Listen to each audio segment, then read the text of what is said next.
Hey everyone, and welcome back for another deep dive with us. Today, we're going to be going back in time to explore Libya Okay. under Muammar Gaddafi. All right. Now, this is a leader who ruled for over 40 years Wow.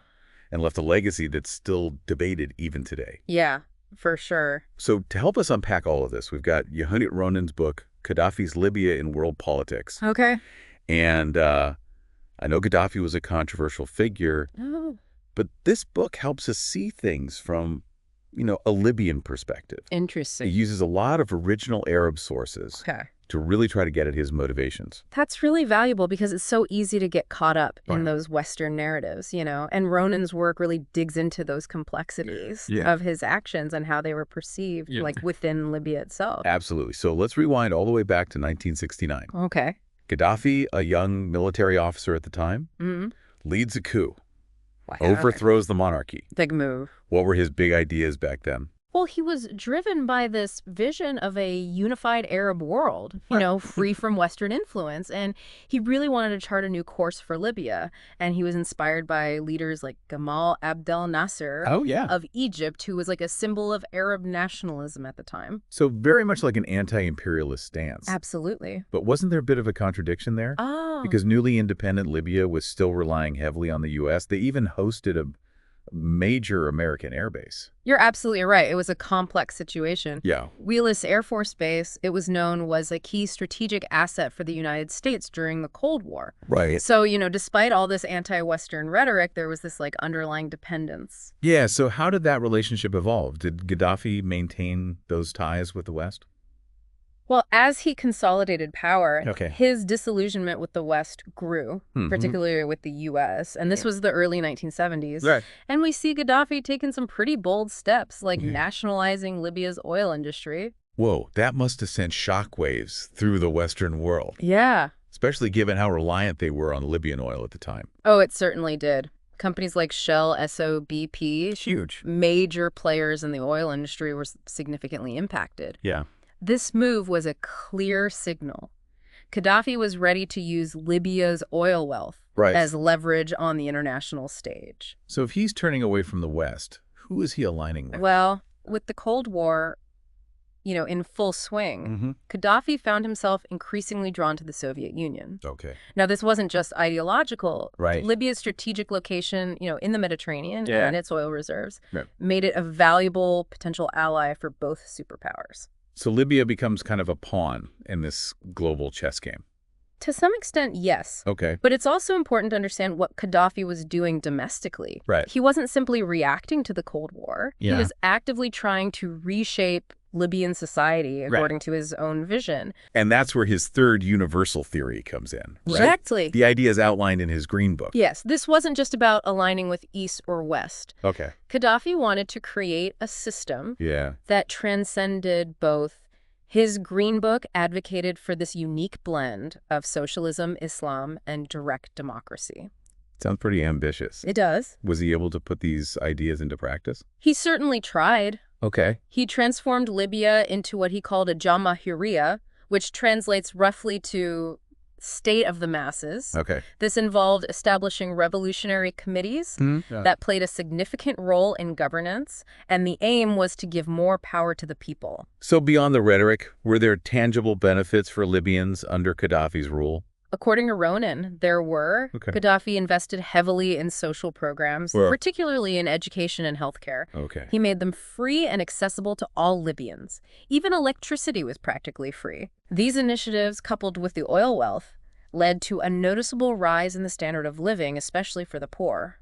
So on one hand, he's defying the West, aligning with the Soviet Union, creating this unique political system.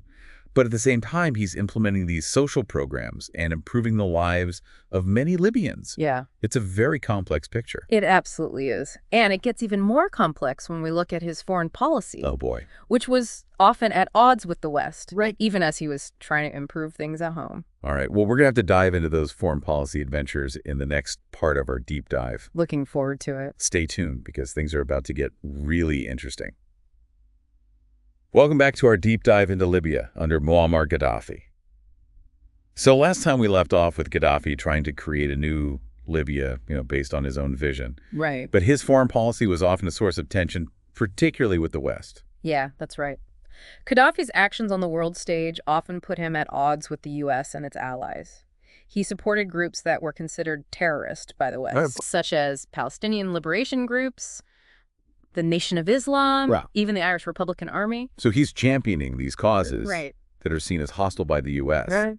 How did that impact relations between Libya and the West? Well, it led to escalating tensions and sanctions. Okay. In 1986, the U.S. even launched an airstrike on Libya, Really? known as Operation El Dorado Canyon. Wow. And this was a direct response to what the U.S. saw as Libyan-sponsored terrorism. Wow. An actual U.S. airstrike on Libya. That must have been a major turning point. It was a significant escalation of the conflict. Yeah. It really solidified that image of Gaddafi as a defiant, even rogue leader in the eyes of many in the West. And then just a couple of years later, we have the Lockerbie bombing in 1988. Yeah. This was a huge international incident Right. with a Pan Am flight exploding over Scotland, killing 270 people, and many of them Americans. Yes, and suspicion quickly fell on Libya. The investigation eventually led to the indictment of 2 Libyan intelligence agents. And Gaddafi's refusal to extradite them further strained relations with the West and led to years of UN sanctions. So Libya is increasingly isolated on the world stage. Yeah. And this is all happening as the Soviet Union, Gaddafi's main ally, is collapsing. Right. Talk about bad timing. The timing couldn't have been worse. The loss of the Soviet Union as a counterbalance to U.S. power left Gaddafi in a very vulnerable position. So what does he do? Faced with pressure from the West, sanctions over Lockerbie, and the loss of his main ally, how does Gaddafi navigate this situation? Well, it's a crucial moment. On the one hand, he could have continued on this path of defiance, but that likely would lead to further isolation and potentially even more aggressive action from the U.S. Especially after the U.S. invasion of Iraq in 2003. Exactly. That must have sent a clear message about the consequences of defying the U.S. Gaddafi witnessed firsthand what happened to Saddam Hussein, Yeah. a leader who refused to cooperate with the U.S. on WMDs. So what path did Gaddafi choose? Did he double down on his defiance? He surprised many by taking steps towards reconciliation with the West. Oh, really? In 2003, he announced that Libya was renouncing its weapons of mass destruction programs. That's a huge shift.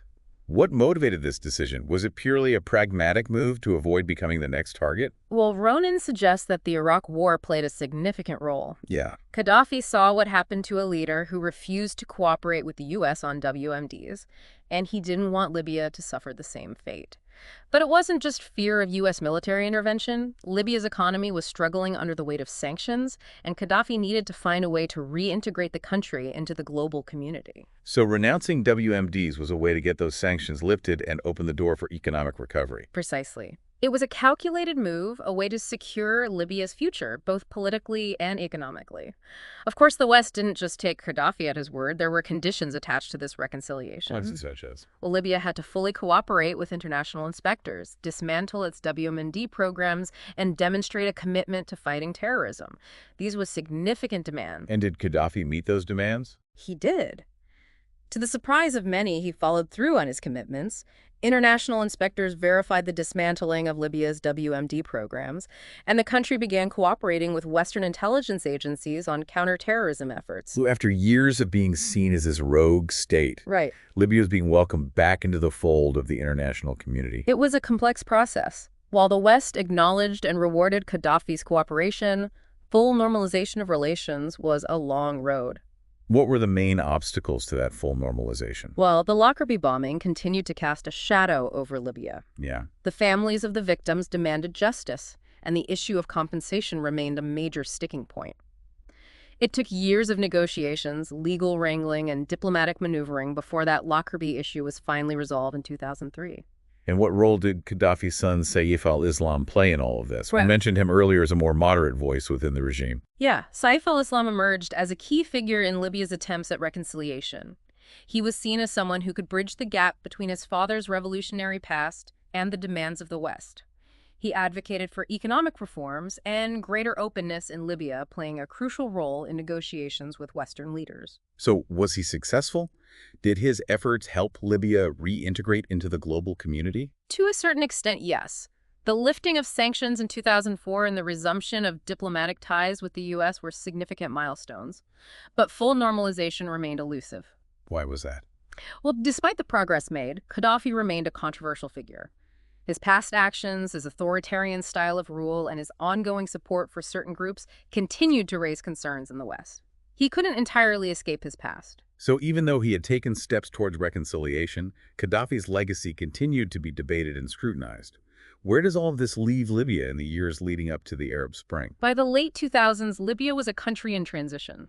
It had renounced WMDs, was cooperating on counterterrorism, and had reestablished ties with the West. But it was still grappling with the legacies of Gaddafi's rule. A country trying to find its place in a rapidly changing world. Exactly. The country was more open economically and diplomatically, but politically it remained under Gaddafi's tight control. And as we know, that control would soon be challenged by the Arab Spring uprisings that swept across the region in 2011. That's right.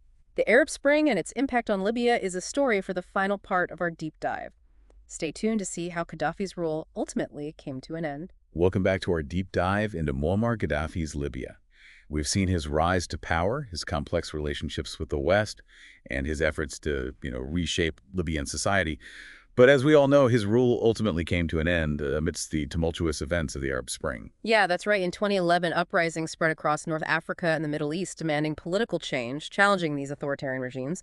And Libya was not immune to this wave of unrest. So how did the Arab Spring play out in Libya? Was it like a spontaneous eruption, or were there deeper underlying issues that had been brewing for a while?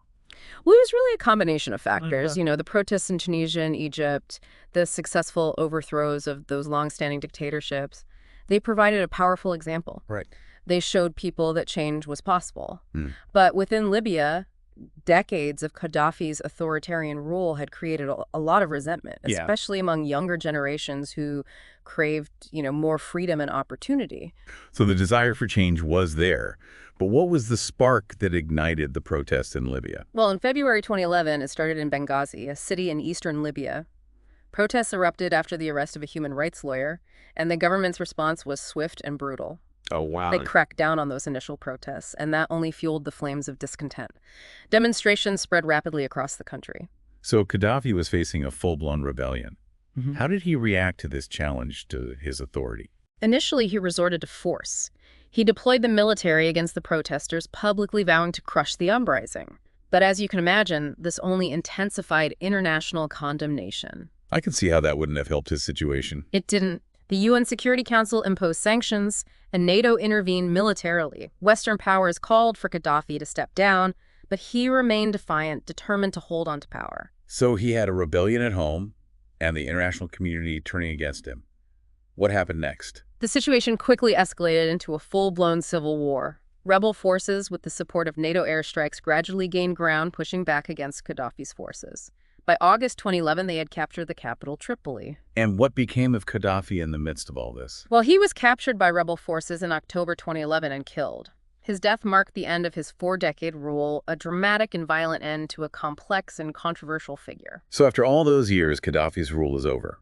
But did his removal bring peace and stability to Libya? Was this the beginning of a new era of democracy and prosperity? Unfortunately, no. What followed was chaos. Libya descended into a power vacuum. The lack of strong institutions combined with the proliferation of armed groups that had emerged during the uprising led to a protracted and devastating civil war. So the hope for a smooth transition to democracy was shattered. Libya became a battleground for rival militias, tribal factions, even foreign powers, all vying for control and influence in the post-Gaddafi era. It sounds like the legacy of Gaddafi's rule is a very mixed bag. On the one hand, he brought stability and some improvements to the lives of Libyans. But on the other hand, his authoritarianism and his actions on the world stage created a lot of conflict. And his removal didn't lead to the peaceful democratic transition that many had hoped for. That's a fair assessment. Gaddafi's rule, like that of many leaders, was a mix of positive and negative aspects. He did improve living standards for many Libyans, but at the cost of political freedom and human rights. And the chaos that followed his downfall is a stark reminder that removing a dictator is just one step in a much longer and more complex process of building a stable and democratic society. It's a powerful reminder that change, even when it's for the better, can be incredibly difficult and messy, and that the road to lasting peace and stability is often long and fraught with challenges. Exactly. And as you continue to explore Libya's history, it's worth considering how Gaddafi's vision for the country, his actions, and the events that followed his rule have shaped the Libya we see today. It's a complex story with no easy answers, and understanding it requires looking at it from multiple perspectives and acknowledging the nuances of this period in Libya's history. Well, thanks for joining us on this deep dive into Muammar Gaddafi's Libya. It's been a journey through a turbulent period filled with ambition, conflict, and ultimately tragedy. It's a story that continues to unfold, and one that we can all learn from as we try to understand the complexities of the world around us. We'll be back soon with another deep dive into a fascinating topic. Until then, keep exploring, keep learning, and keep those questions coming. Thank you all for listening. For more learning, click the link below the video and description section. Also, if you like these types of videos, hit like and subscribe bottom to see more videos.